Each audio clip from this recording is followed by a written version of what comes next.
เย็นสบายเย็นสบายสาวนาเป็นครอบครัวต้องช่วยเหลือกันบ่ว่าสิเป็นหรือไส้บ่เกี่ยวหรอกโอ้แต่ว่ามื้อนี้อากาศดีเลยแม่เนาะโอ้ตื่นตามาเช้านี่ป้าเมียขอยไปใส่เนาะยืนยุงยืนได้ยังกินนี่น่ะนี่ดิอันนี้น่ะ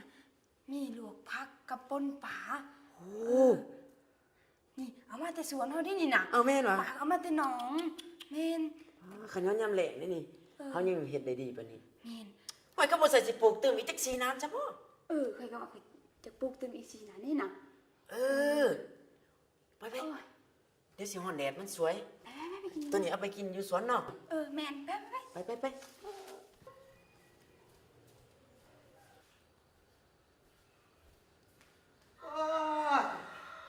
อากาศก็ร้อนเนาะยามเช้านี่เนาะโอ้ฝนก็บ่ตกซ้ำไทยนาน้ำก็บ่มีซะนอนก่อนเพื่อฝนจะตกเนาะ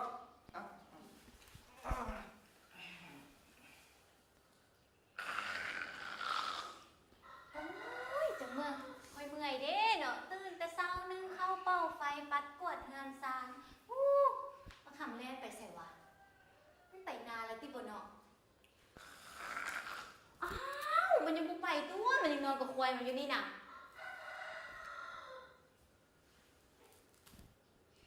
ได้บ่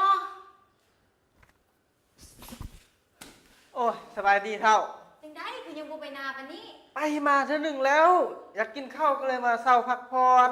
อันมาเข้าน้ำซ้ำป่าเนี่ยมันยังบุสุกคันมันสุกแล้วค่อยจะไปส่งให้ดอกไปนาพุ่น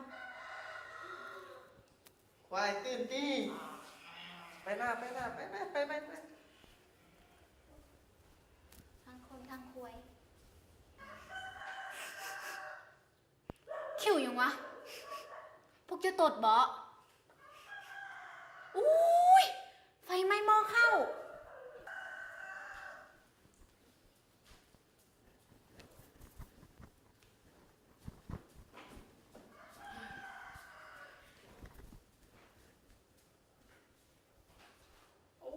ฮอนหน้าและฮอนส่วนฮอนไทยฮอนหน้าแล้วบัดนี้อากาศสมัยเย็นดีแท้บัดนี้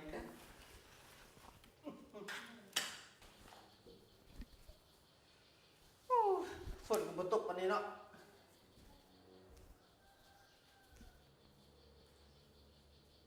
ว้านกตัวบักใหญ่กว่าตัวหัน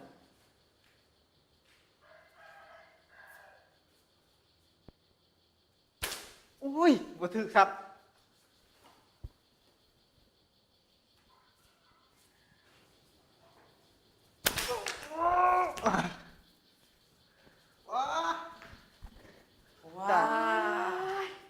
มาหอหน้าแล้วโอ้3-4หอดเนาะเมื่อยทำมึงแม่นี่นะเป็นตาสะอ่อนพักนี่นะจะมันเขียวงามกระดักกระโดดขย้อนยามแล้งนี่เฮายังปลูกพืชได้งามปานนี้ดีฮะดีว่าทำได้คอยว่าชิปูอันมักทั่วอีก4น่ะหั่นนี่บ่นั่นยามมาตั้งขามเจ้าน่ะข้อยสิปลูกพักให้เจ้าเติมอีกจัก4นานปล่อยว่าแล้วก็ไปแดดฮ้อนได้นี่เอาแบบทำแหละมึงมายังอยู่นี่เกาะตกใจเบิดนี่เห็นเจ้าร่มเป็นอย่างกันว่าเขียวๆงามหั่นนะโอ้ยนี่เด้กระเบื้องพักพวกคอยนี่นะมึงสวนพวกคอยนี่นะมึงไหมขนาดงามแหละนี่ไม่เคี้ยวงามเป็นตาสะอ่อนนะแท้ว่ะมึงไหมพวกคอยนั้นมีทั้งพักหอมมักแตงมักทั่วพักกาดพักซีโอ้ยหลายมันบ่แม่นมันจะก้นเนาะบ่แม่นมายากลแต่ว่ามายากลต้องแต่ก็มีเอาอยากเบิ่งบ่ล่ะโอ้ยยากเลยอยากเบิ่งมายากลบ่โอเคเดี๋ยวขอให้เมียคอยแสดงให้เบิ่งมายากลนะแต่ว่าก่อนที่จะแสดงหั่นเดี๋ยวสิอธิบายสู่ฟังว่ามันเป็นจังได๋สมังงะแท้ๆอันนี้เฮาใส่น้ำนองหั่นดิในการพดผักยามแลงโอ้น้ำนองมันขุ่นเลยล่ะมาฮดผักไปมันเปื้อนมันกินจะบ่เป็นพยาธิบ่โอ้ยมันบ่เป็นพยาธิดอกน้ำเปื้อนกับน้ำขุ่นมันคนละนี่น้ำน้องมันขุ่นมันบ่ได้เปื้อนนี่เด้อสิบอกให้เด้อมันขุ่นย้อนมันมี2กรณีก็คือ1เจ้าใส่น้ำมันเหลือน้อย2มันเป็นน้องที่เจ้าขุดใหม่แต่เวลาที่เจ้าขุดน้องหั่นเจ้าต้องขุดให้มันเป็นหุบตะยู่น่ะแล้วก็มันเป็นท้องลงมาแต่เจ้าต้องขุดยังไงเพื่อเลี้ยงป้าพ่อขุดลงมาเป็นหุบตะยู่ปึ๊บตู้แล้วก็ให้มันเป็นอ่างลงมา ผู้สาวได้หั่นน่ะ มันบ่แม่นใช่เขาขุดลงมาเป็นหูบตัวอยู่อีกบาทหนึงนี่เพื่อเวลาเจะใส่น้ำเหลือหน่อยหั่นป้ามันจึงบ่ตายเออมันบ่แม่นมายากลน่ะไม่ได้จิเขางามสิการกสิกรรมมันบ่แม่นเด้อแต่ว่ามายากลต้องแต่ก็มี เอา อยากเบิ่งบ่ล่ะ ไว้ยากเลย อยากเบิ่งบ่โอเค เดี๋ยวให้เดี๋ยวมีสิแสดงมายากลให้เบิ่งนี่ไม่ยักอันนี้ไม่ยักอันนี้ กองเจี้ย โมเมนต์ โอ้ อันนี้มันเป็นธงมายากลอันนี้ ว้า นะ ว โอ้มันยังกุ่น อยากเบิ่งบ่อยากเบิ่งบ่ ยากแล้ว เบิ่ง เนาะ แล้วเนาะ แต่ว่าก่อนที่เฮาสิเล่นมายากลหยังก็อยาเฮาต้องได้เว้าคำว่าฮ่าฮ่าเฮ โอ้ เราได้บ่หั่นเราได้บ่ ได้ ใส่บอกมึงดู 1 2 3 ฮ่า ฮ่าเฮโอ้ มาวันนี้เฮามาเริ่มกันนี่อันนี้เป็นธงพิเศษเนาะนี่บ่มีหยังบ่มีวันนี้เฮาจะมาเซฟดอกไม้นำกัน เอา มาก่อนอื่นเราต้องมาคำว่าฮ่าเฮมาได้เนาะ แต่ 1 2 3 ฮ่าฮ่าเฮ โอ้มาแล้ว มีดอกไม้ใช่ปะ ว้าว เนี่ยตัวเขาเลยเนี่ย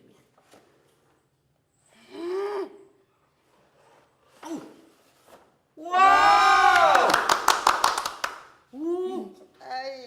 มีดอกไม้ใช่ไหมไม่ค่อยใช่มีวะมีอีกนะว้าวว้าวไปกันเลยเนี่ย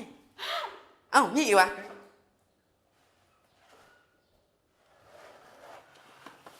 ว้าวโอ้สิเขาจะว่ามายากล โอ้ รายการกสิกรรมมันบ่เป็นมายากลเด้อสิบอกให้เด้อคำแลเอ้ย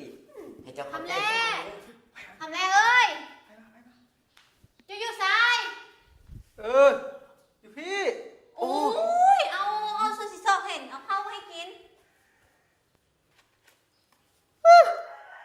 เข้าขึ้นมาหน่อยเถอะ ไฟไม่หม้อข้าว ค่อยๆกินได้บ่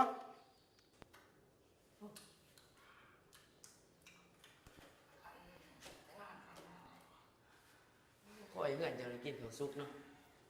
บาย ติดโทข้าวน้ำซ้ำป่าของเจ้าน่ะแม่พวกเจ้าเฮ็ดจังไดก่อมันคืองามกระดักกระโดดแท้มันเป็นมายากลบ่ เอาหวยเนี่ย เจ้าพ่อเมียกันเหรอ แม่น สัมพอถามคือกันเลย มันบ่แม่นมายากลเด้อสิบอกให้เด้อนี่มันเป็นกสิกรรมต่างหากเดี๋ยวขอยจะให้เมียขอยอธิบายสู่ฟังว่า เขาเฮ็ดแนวใดเอ้าเอาสู่เขาฟังแหน่ อันนี้หันนะมันโมเมนต์มายากลหันนะเขาหน้างามนี่สิหันนะพวกใครใส่ฟุ้นใดฟุ้นขี้งัวขี้กล้วยขี้เป็ดขี้ไก่นี่นะมันจะได้คุณเจ้าใส่บ่ เอ้าเฮ็ดจังได๋ขี้เป็ดขี้งอขี้ไก่ให้เขาแล่นนี่แล่นโต้งเอาน้ำก้นคนไข้ โอ้ยจะไปเอาในสันมันก็ดีจังกะว่าเอาขี้งัวขี้กล้วยขี้เป็ดขี้ไก่หันนะเขาก็ไปเอาน้ำคอกมันแม่นบ่ล่ะอ งัวควายมันก็มีคอกแต่ว่าเจะก็ไปเอาอยู่น้ำคอกอันนี้มันสิเนี่ยเนี่ย พวกเจ้าใส่แต่ขี้งัวขี้เป็ดขี้ไก่หั่นน่ะยังงามปานนี้วะ โอ้ยมันก็บ่ได้ใส่แต่ฝุ่นขี้งัวขี้กล้วยขี้ผีไก่ดอกพวกข่อยหันใส่ปุ๋ยเคมีได้หั่น เออ คิวี มาแต่พวกเจ้าใส่อยู่บ่ล่ะ หวยงอลงปอลคุยนี่ใช่อยู่ได้ล่ะ อยู่ใส่มาเบิ่งดู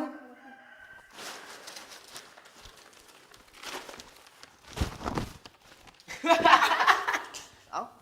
มันโมเมนต์ปุ๋ยอันนี้นะ อี โอ หยัง ้ย อันนี้หันมันเขาเอิ้นปูนอันนี้นะ เออ โอ้ยสมพอดอกเทาก็เห็นเด็กน้อยแล่นเตะบานอยู่ทุ่งนาเฮาน่ะก็คิดอยู่ว่าไผมาเทพื้นใส่นาเฮา โอ้ยอันนั้นหันมันโมเมนต์ปุ๋ยนะ ปุ๋ยหันมันจะมีเป็นถุงเนาะ มันจะมีกากระป้ายบ่ปุ๋ยกายอย่างมันก็มีแหละมันจะเป็น15นะ มันโมเมนต์การสั่งยกวางแนวนี้ เออ ปุ๋ยมันเป็นปุ๋ยกางัวเทียมเกลียนกากระต่ายบอกไปสั่ง โอ้ อ๋อฟังกันถึงเจ้าเว้ามันคือสิแพงติข่อยก็สิบ่มีเงินซื้อ เอาขายหน่อย โอ้ยอันละแพงนะมันก็แพงหลายมันแพงน้อยนึงดอกมีแต่ว่าเขาจะมันก็ ซื้อหน่อยก่อนแล้วมาใส่ให้ได้ผลผลิตหลายแล้วก็เอาไปขายแล้วได้เงินมาก็ไปซื้อปุ๋ยมาใส่อีก โอ้แม่แน่นอนทำอิฐเขาก็ต้องได้ลงทุนก้อนเลยเนาะโอ้แล้วเขาได้ผลผลิตที่สูงเหมือนบ่แล้วก็คุ้มค่า แม่น มันบ่แม่นมายากลเนาะ เออ มันบ่แม่นว่าจังซี่หันจะเบิ่งมันอยากกลให้ ข่ น้อ อง ยอยากเบิ่งแล้วเนาะ เดี๋ เดี๋ ย ยว วเบิ่งบ่หันจะเบิ่งบ่ นั่นน่ะ ว่าจังซี่หันจะเบิ่งมันอยากกลให้เนาะ โอ้ยยากแล้วเว้ย อยากเบิ่งบ่ยาก ฮึบนี่อุ้ย อุ้ย นี่มาเดี๋ยวขอสิซ้อนมายากลเอาจับเฮ้ยคือข่อยเด้อถือมีเสือกอยู่2 อันแต่มีเศษนี่โอ้โอ้ย โอ้ย ไว้เอ้าเฮ้ยคือข่อยเด้อถือปึ๊บอันนี้ขึ้นมานี่ปึ๊บเห็นปะขึ้นมาสินี่ปึ๊บเดี๋ยวเอาขึ้นมาอ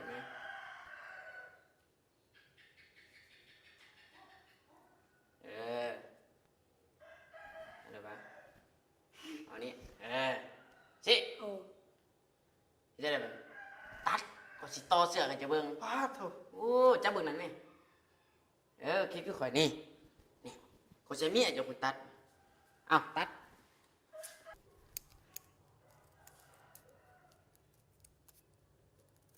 เออ โอ้ สมเสือกวิเศษ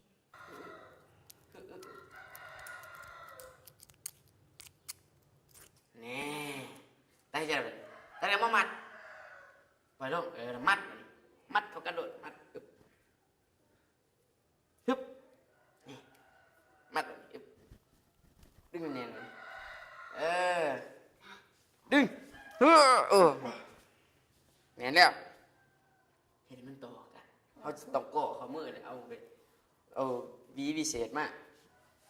ปึ๊บกอดปึ๊บแล้วเอาวีพิเศษมาแต่เขาต้องบอกคำหนึ่งพร้อมกันจะหูจักบ่เขาบอกหยังเขาบอกว่าฮาฮาเฮบอกเป็นบ่ เป็น พร้อมกันเด้อ1 2 3ฮาฮาเฮมันต่อกันเลยนี่เชื่อบ่เอาไม่ออกครับเบิ่งน่าอ้าว น่าจะได้นี่บ่ตัวนี่ เอาโอ้ยมันโมเมนต์ของเจ้ามันเฮ็ดมันคือข่อยน่ะเขาบอกว่าเฮ็ดนี่มันคือข่อยนี่จิแม่นมายากล แต่ว่าการกสิกรรมมันโมเมนต์มายากลเด้อสิบอกให้ แต่ว่าข่อยเบิ่งอันเข้าของเจ้าเลยนะเป็นทันเป็นแถวงามดีสุดหูสุดตาพวกเจ้าก้มดำมันบ่เมื่อยบ่ล่ะมันเจ็บเอวบ่ล่ะ โอ้ยมันสิเจ็บจังได๋จะได้เขาใส่เทคนิควิทยาศาสตร์เข้ามาสวย เขาใส่เครื่องจักรแล้วเดี๋ยว จักจังได จักรโยดแหงนี่เจ้าบ่จักบ่หั่นอยู่กองกลางเฮือนก็หั่นตั้งหั่น อ๋อ หั่นเละอันโตซอยแห้งก็หั่นน่ะเฮ็ดมื้อหนึง20-30ให้บ่ได้เมื่อยผู้เดียวข่อยนะวิธีใส่นี่ก็ง่ายได้บ่ต้องทาฝนตกหยังก่อนเลย มีแต่เบื้องต้นเฮาก็ไถตามปกติก็ไถหุดแล้วก็ไถกดแล้วก็ใส่เครื่องหยอดน้ำเข้าไปเลย เอา บ่ต้องย่านว่าฝนสิบ่ตกหยอดไปก่อนโลดฝนบ่ตกที่ช่องทิพย์บ่เป็นหยัง ง่ายปานนั้นเพิ่นว่า โอ้ยมันบ่แม่นธรรมดาเลยตัวนี้ แต่ว่ามันคือสิแพงตี้จุกคนคือสิบ่มีเงินซื้อดอก โอ้ยอันว่าแพงนะมันก็บ่แพงหลายปานใดดอกก็2 ล้านปลายนี่นึง 2 ล้านปลายมันก็ซ้ำกับครึ่งหนึงของราคาขายเอาตัวเขา ไปวะโอ้เฮ็ดเวียกโอ้เฮ็ดเวียก มามั่นกระทันหันได้ของขาย เฮ็ดเวียกข่อยสัญญาว่าข่อยสิบ่นอนเด้ข่อยเฮ็ดเวียกตั้งใจเฮ็ดเวียก บ่เป็นหยังข่อยตู้ข่อยบ่ขายแต่ละถ้าข่อยขายจะไปไผไปหน้าข่อยไผจะฟังไปห้องเพลงอยู่ทางหน้านะ โอ้ยบ่เป็นหยังดอกเรื่องเงินเรื่องคำบ่ต้องเกี่ยวดอกเดี๋ยวเฮาสิหายืมจักเฮาหรือว่าตัวสิออกเงินกับหมู่กับครูออกเงินกันซื้อก็ได้ เดี๋ยวจะไปปรึกษากับเมียลองเบิ่งว่าเป็นไรเลยสิมาหาโตะอีกเทีนึง บ่เป็นหยัง ว่าจังได๋ก่อนเรื่องเงินเรื่องคำพวกเจ้าคือมีเงินคำได้ทุกคนก็เฮ็ดนาแต่เช้าจนจำค่ำก็คือว่าบ่มีเงินมีคำคือเจ้า เบิ่งขอยสิถามเจ้าพวกเจ้าปลูกหยังแหน่เฮ็ดกิจกรรมปลูกหยังแหน่ เฮ็ดสวนปลูกข้าวปลูกสาลี เท่านั้นฮะ แม่น โอ้ยมันเฮ็ดหน่อยนั่นมันสิไปได้หยังคือบ่ค่อยได้เฮ็ดปลูกพืชหมุนเวียนเนาะปลูกหมากถั่วหมาก แต่งหมากเขือหมากลินหมากเพชรปลูกข้าวปลูกหมากไม้ให้หมากบักหลายๆเป็นหยังจริงว่าซั่นเพราะว่าเฮาปลูกเพื่อให้ผลผลิตมันออกตลอดปีได้เก็บตลอดปี เก็บผักเล็บไปเก็บหมากไม้ลำไยหมากม่วง โอ้ รายได้เข้าแต่ละมื้อบ่แม่น แต่อีกอย่างหนึงหั่นน่ะที่พวกข่อยปลูกหลายแล้วนี่หั่นนะมันก็เพราะว่าพืชแต่ละชนิดหั่นน่ะมันมีพยาธิต่างกัน ถ้าเฮาปลูกแต่อันเก่าค่ะมันก็พยาธิก็จะกินฉะนั้นเฮาก็ต้องปลูกหมุนเวียนกันไปเรื่อยๆเพื่อเฮ็ดให้มันพยาธิมันบ่เกิดขึ้นหลายเออ ไม่พวกข่อยแสดงมาสองคนนี่ข่อยแสดงมายากลมาแล้ว เอ นะ อ พวกเจ้ามีมายากลมาข่อยเบิ่งนี่ ไว้มีล่ะบ่ ใส่เบิ่งลองเบิ่ง มือ โอ้เอาอุ้ย โอ้ย เว้ย นี่ โอ้ย โอ้ย แม่งในหัว ทิชชู่ ทิชชู่ โอ้ทิชชู่เดี๋ยวสิสอนมายากลให้เบิ่ง มันจะมาคือแต่บาด อยู่ดีเด้อจะเสกให้มันหายโลด เออโอ้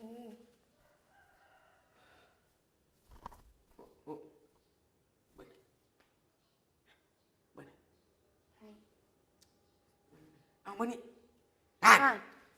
เบิ่งนี่ก่อนอันนี้ โอ้ยเอามาไหนเบิ่งดิเบิ่งคักๆเด้อเบิ่งคักๆเด้อ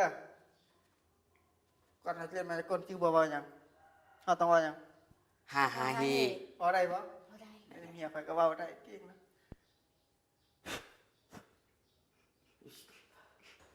ฮ่าฮ่าเฮ โถเบิ่งนี่เบิ่งนี่เบิ่งนี่ก็ได้ไหม เออเอาไหมอันใหญ่ๆเด้อนี่เด้อ ใส่ ใหญ่ๆเด้อ โอ้ย ฮ่าฮ่าเฮ โอ้ยห้องเด็กมันมวยพยากลยังไงแบบนี้เนี่ยตัวกันที่สุด แต่ว่าข่อยมีคำถามไหน โอ้ข่อยก็ถามได้ อ้าวเบิ่งตี้ข่าวน้ำถามป้าประจันในงามแต่มันคือบ่มีหญ้าบัดอยู่แจ้หัวพระเจ้าพุ่นนะหญ้าคืองามมันพระเจ้าเฮ็ดจะได้บ่แม่นมายากลบ่ เอาอีกแล้วเป็นลูกเดียว บ่คุ้ยบ่ได้ โอ้ข่วยซะเพราะว่าคนกับคนเดียวกัน ถามคือกัน ก็ว่าอยู่ มันโมเมนต์มายากลนะอันที่ยาอยู่แจ้นั่นน่ะคอยปลูกไว้สำหรับเลี้ยงสัตว์ตาหาย่ามแรงย่ามหยังเขากับปลูกไปเลี้ยงสัตว์หรือว่าอย่างไรเนี่ยพันธุ์ไปปลูกกับไปสอบเอานั่นศูนย์วิจัยกสิกรรมแห่งศาสตร์เป็นมีเนี่ยพันธุ์ให้เด้ โอ้อยู่บนสถาบันคนขัวกสิกรรมและป่าไม้แห่งชาติ นั่น เอ แหละ อ บ่ บ่ นั่น ทั น่ะ นเด็นี่แต่ว่าอันหญ้าในนามันบ่มีอันนั้นนะพวกเฮามีวิธีกำจัดมันได้ นี่ ก็คือภายหลังที่พวกเจ้า ยอดเขาได้15 50มื้อหั่นน่ะเขาเจ้าก็ปล่อยเป็ดน้อยลงไป ให้มันเหยียบหญ้าแต่ว่าการปล่อยเป็ดหั่นน่ะมันต้องมีเป็ด100ตัวต่อเนื้อที่นาน่ะ500ต่อเม็ด แล้วเป็ดหลายจังซั่นน่ะจังได้บ่ค่อยจะหามาทัน โอ้ยมันมีอีกวิธีหนึงคันเจ้าซอกเป็ดบ่ทันหั่นน่ะเจ้าก็มีแต่ว่าเสียหญ้าไปก่อนคันสมมุติว่าเจ้าเสียหญ้าบ่ทันหญ้ามันยาวกว่าเขาหั่นน่ะเจ้าก็มีแต่ว่าไปตัดหญ้ากับพวกเขาให้มันเหลือ10เซนทำกัน ตัดออกเบิดเลยเหลือ10 เซน แล้วเจ้าก็เอาไม้หันไปเคลี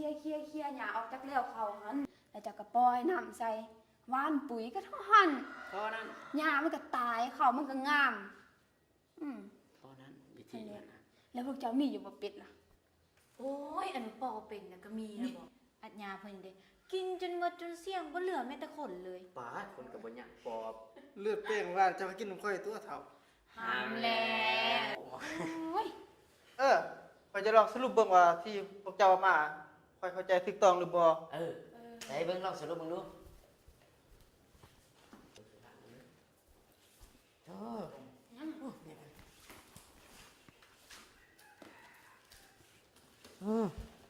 โอ้ ตัวนี้เป็นน้ำนองที่เราขุดไว้แล้วเก็บในฤดูแล้งเพื่อเฮ็ดกิจกรรมในฤดูแล้ง เส้นนำเข้าในการปลูกข้าวปลูกสาลีปลูกหลายสิ่งหลายอย่างเกี่ยวกับเกษตรกรรมได้เบิดทุกอย่างโดยการใช้น้ำที่เก็บไว้ในยามฝน โอ้ อันนี้เป็นเครื่องจักรโยนแหงซึ่งว่าเขาใส่เขาในการเฮ็ดกสิกรรม หรือว่าปลูกเขาในยามแล้งซึ่งว่ามันจะช่วยเฮ็ดให้เฮาบ่เปลืองแห้งหลาย ผู้เดียวก็สามารถเฮ็ดนาได้ อันนี้แม่นฝุ่นเคมีเขาใช้เข้าในการผลิตกสิกรรม เพื่อให้ได้ผลผลิตที่สูงและกาพืชพันธุ์งาม อันนี้เป็นเป็ดน้อยเนาะใส่สำหรับเพื่อให้มันทำลายหญ้าหรือว่าวัชพืชน้อยนะมาเลี้ยงไว้มันใหญ่แล้วก็เอาไปขายได้ อันนี้แม่นหญ้าหรือเศษฟักหลังจากเฮาใส่แล้วบ่ให้เฮาทิ่มแล้วเฮาไปเลี้ยงควายไปเกลือสัตว์เพื่อว่าให้มันเป็นขี้ออกมาแล้วเฮาเอาไปใส่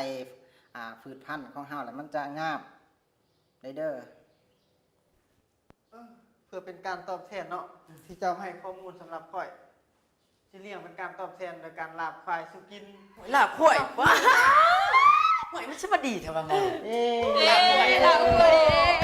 เลย ฮะโอ้โมเมนควายตัวนี้ควายอยู่ตลาดคุณไปซื้อเอา โอ้ยว่าอยู่สิได้กินลาบข้วยนะครับ